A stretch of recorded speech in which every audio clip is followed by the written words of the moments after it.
before we start, I need to say that some of us, but most of us, are not really used to talking to so many people, right? So this is a bit of a little bit guided to us.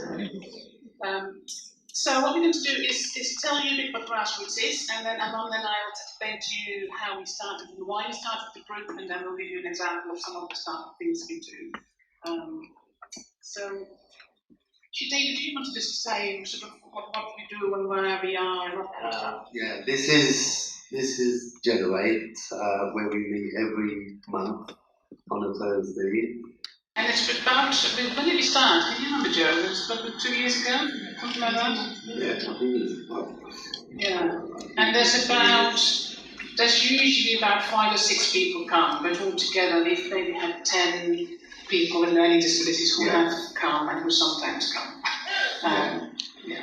But some of them have got things to do, so they couldn't make it today. Yeah, exactly. Oh, this is one of the old last year's invitations. So it's a group that is open to people to join, and we talk about death and dying. Maybe we should invite the Baked Bean Theatre Company members to come to our group, because they're quite local to us, right? That's what we do. And here's a picture of some of the group. In fact, this picture was taken when our group helped, when we first talked, Professor B talked about a guide, and that's the group sort of giving input into the guide. Okay, thanks, David. I'm going to move to Amanda, because we thought of setting up this group, didn't we? And so, do you want to say a little bit about how we first met, actually? Briefly, because we could go on. We need to get lots of thoughts, and we could go on. We'll try and keep it brief.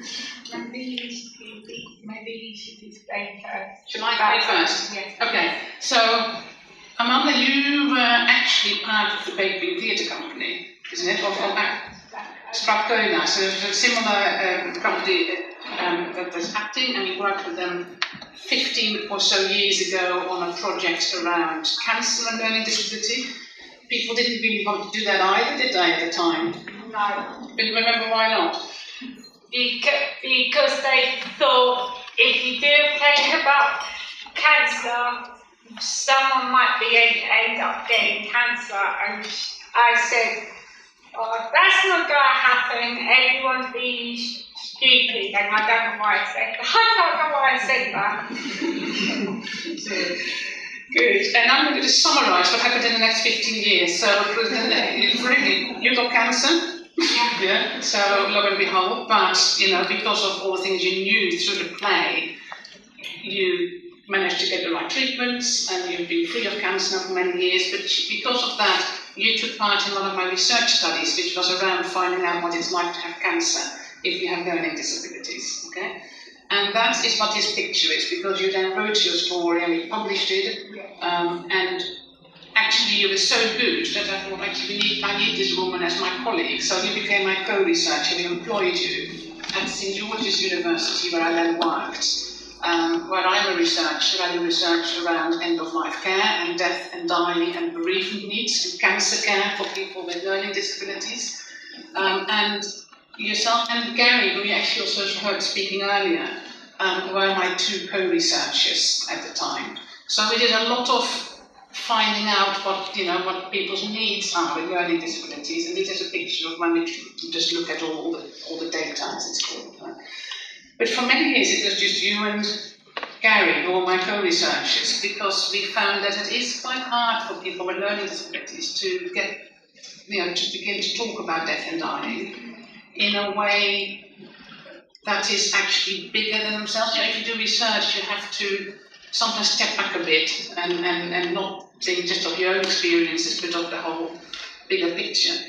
So, do you want to say what you thought about that? Just being you and Gary. And then it was okay just being me and Gary, but it wasn't so much fun. And then we realised there must be more people out there that need help and maybe want to talk about death and dying in their families, or they've got friends. Yeah. because you and I have run focus groups, haven't we? Yes. We have groups where we did have people with learning disabilities talking to us about their experiences, and that has always been really, really good. But you're right, we wanted to give more people the chance to join us, really, to think about how death and dying and people dying affects us, as people. So we went to Joe and Beverly, who works at Generate, and Michelle and David. You were some of the early joiners of some of our research, and together we set up this group. So we then, as David has just explained, started meeting every month. And we thought we would just give you an example of some of the ways in which we talk about sort of death and dying and all issues around it. Because we found that actually for all of us, that is all of us, all five of us, 5 of us,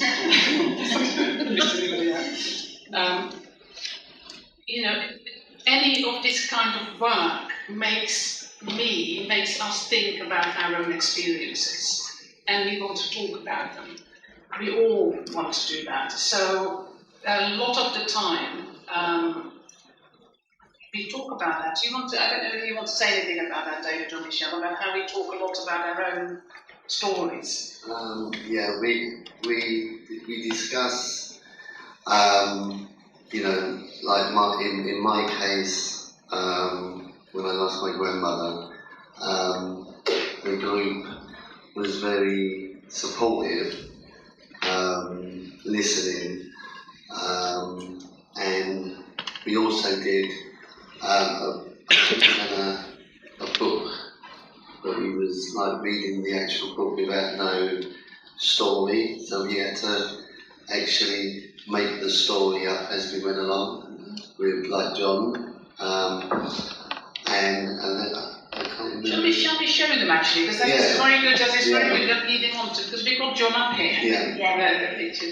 So that is good. We talk about our own stories.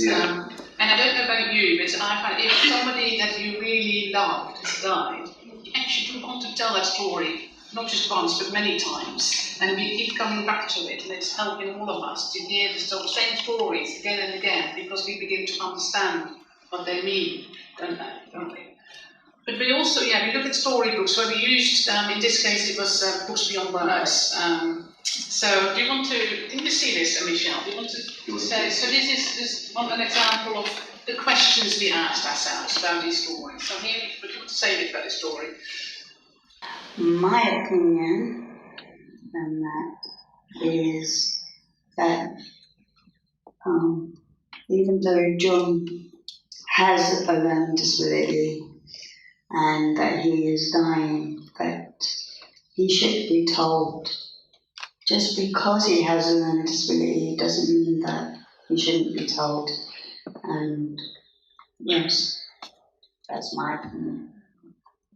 Yeah, that's an example of one of the many questions we've asked, and this is the only one we bring. But we talk about that, a question like this for quite a lot, and we could ask all of you the same question, couldn't we?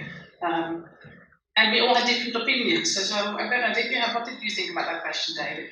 I had the same as Michelle, because I think just because you've got learning difficulties, if you're not told, then how are you going to arrange whatever? But if you're told, it makes it more easy on you, and you can actually start preparing what's going to happen at the end. But I think if you're not told, that's the worst thing, because you don't know which you could just pop off like that. So I think you should be told, actually. I would want to be told, That's really interesting, because the one thing that we hear a lot when we do our research is, but that will be too upsetting. David and Michelle are going to be so upset if we could tell them. So John is going to be upset. I don't think you're going to be upset, is it? Yeah, but even if we are upset, it's still natural to be upset, but I'd still rather be told, and that rather than not be told. You want to say something about that, Amanda, because you've got experiences about that, haven't you? Do you want to say a bit about what it was like for you?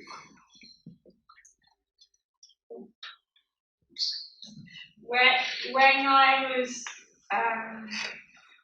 diagnosed, because I had all the training at St George's, because I used to train the student doctors how to communicate with people with learning disabilities, I wanted to know what was happening, and I had a really good doctor that explained to me what was going on. They wanted to tell my family, but I said no. I want to tell my carers at the time, because I was living in care, and there was a reason why. Because when my mum died of cancer, nobody told me that my mum was dying of cancer, and it was really horrible. It was my auntie that told me, and then it was too late, unfortunately. And why didn't they tell you, did they? Because they thought I would understand, because I had a learning disability. And would it have been, what would, looking back, what would have been best for you, do you think? I wish my mum would have told me what was happening, because every time when the nurses from that meeting came in, she used to just push me away, and she wouldn't let them talk to me, and I got really upset, and she used to tell me to go away and everything else, and they would try to help me, but she said no, and I didn't have the support that I needed. Actually, when we talk about these things in our group, what always strikes me is that this is a very long time ago, isn't it? This is a very long time ago when you were young. Well, still quite young, but you were very young. I was just 14 years old when I got And similarly with your stories, they're quite a long time ago, but still they're so vivid. They're so vivid that, and such, still so important to us, isn't it? So, thank you for that. Let me just move on to what we then did next, because we started off just talking in the group. But you can see these pictures, but this is some of us at our first outing to a library group teaching. I think it was Michelle, you were there, and Lester, who you see with the camp, unfortunately couldn't. He was going to come today, but he couldn't, because that would have been really good, because his opinion sometimes is quite different from ours, and I think that's important to hear. He will say things like, you mustn't use the word dead. Don't tell, I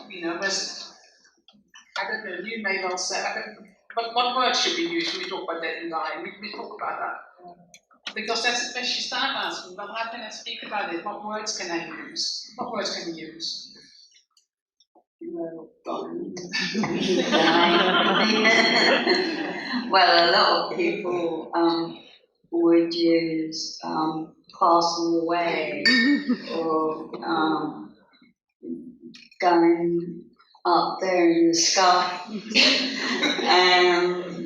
or going in an aeroplane, or down in the ground or somewhere, or but me, I would rather say they died, or that they are dead, and because You don't like that? yeah, Like dead. What do you like that, David? What do you say? I just like passed away. It sounds more. It sounds more. What did I say? I can't remember the word. More better than dead. So you see, now I've learned something here. So next time when they speak, I will talk to you that somebody's passed away and tell you that they're dead. You have to really use language that people use. And if it was Nesta here, he would not what I thought his words used. So we started doing this kind of thing in public. This is another one where you and Michelle and David were speaking at an NHS, I think it's an NHS conference. We do all manner of things. I was trying to remember what we were voting on. These are our voting boxes. Sometimes we have, we gauge opinion on things, but then sometimes it can be quite difficult to say what you like in a whole group of people who want something different. So we do the voting. And this was, what was this? Where we wanted to go. We were going to take the group out for like a day thing. There was like an hospice, Trinity Hospice, something else. Yeah, funeral parlour.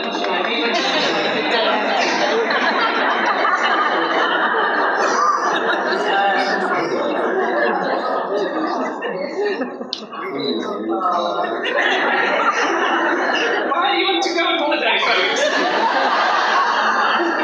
It was actually, it was nice, I remember now, we were trying to vote on the kind of thing we wanted to do in the group next. And it had, we wanted to visit a hospice, a funeral parlour, but it also visiting a funeral director, inviting people to come and tell their stories, helping with research, having me doing this kind of thing we're doing now. This is on our bucket list. You will be here. So we voted on what we wanted to do first. It became a bit of a vision on one. Trinity Hospice. Visit to the hospice. Yeah, that was where we went. Yeah, Trinity Hospice. And we went, didn't we? We ran them up and said, can we come and have a look around? And it was for some of us actually quite hard, because some of the Trinity Hospice is our local hospice in Clapham. And some of us had been there because somebody that we loved had died there. So for some people it was quite difficult to go back and visit. But even though I did go back to the Trinity Hospice, I did have someone that went into the Trinity Hospice who actually had died in Trinity Hospice, and that the staff in there did look after them very well, and especially towards the very end of their life. But I still went, and I might have found it hard, but I still managed to go around to the hospice and all that. But David? I lost an uncle in the same place. He had prostate cancer, and he was with my grandmother's brother, and he wasn't all that old. And I found it very hard to go back to where he actually passed away. I didn't tell anybody at the time, because I thought, well, you don't, if you're visiting somewhere, you don't want to be a killjoy. So I just got on with it and didn't tell nobody. I've heard about this, so it's very brave of you to say that. But my partner actually had terminal cancer as well. So we have a lot of difficult experiences that actually, and I thought to begin with, Joe and I were talking about this, how long do we think this group will keep going, right? Now what is helpful for me, because we do research, and you're one of my co-researchers still in this area, both of you are on our advisory group, and it's helpful for me that we have people who are now experienced as you are. But how it's still not completely clear to any of us, I think, whether this group is a group for sharing, it's a counselling group, is it a group where we can just be ourselves? But I'm amazed at the commitment of people coming month after month to talk about these things. So we've only got a few minutes left, so thank you. I'm just going to end up with showing you some slides of some of the other things we've done. So these are some of the people from the group helping us with our current study, which is the Talking About Dying survey. Any of you been involved in this? Because that's Claire. She's my research assistant. I'm not actually in there because I wasn't very well that day. I know. No, that's why I'm not in the picture. So this is our research advisory group for the Talking About Dying survey. As you can see, it has people in the group we need for all sorts of reasons, people from learning disability services, people from academics, but also family care, mothers, and people with learning disabilities. So that's really useful. And this, I'll just be just sort of showing off the guide that we and NHS England has produced, and all the quotes are from you. Not, so we spent a day time talking, and these quotes are now in the national guidance. So sometimes people know they're going to die, so find the time to talk. That opportunity is important when it's too late to move on. And this says, don't talk behind my back. I don't know if I said it should have said that. Sometimes they talk to my carer and not to me, or I can hear them talking about me. It's horrible. If you've got something to say it to me. Yeah. And then finally, we thought we needed a logo, so we spent a happy day taking photographs. GRASSroots stands for Group for Research, Advice, Sharing and Support. And that's our logo.